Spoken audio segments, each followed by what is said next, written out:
You ask Tiger to solve. This deals with linear equations with one unknown. The final result is x equals 10. Let's solve it step by step. Simplify the expression. Expand the parentheses. Simplify the arithmetic. Group all constants on the right side of the equation. Subtract 18 from both sides. Simplify the arithmetic.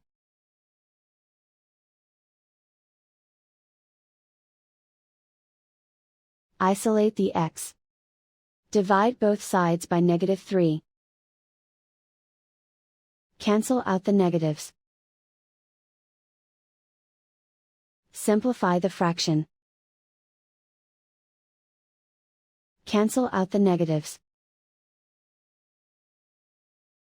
Find the greatest common factor of the numerator and denominator.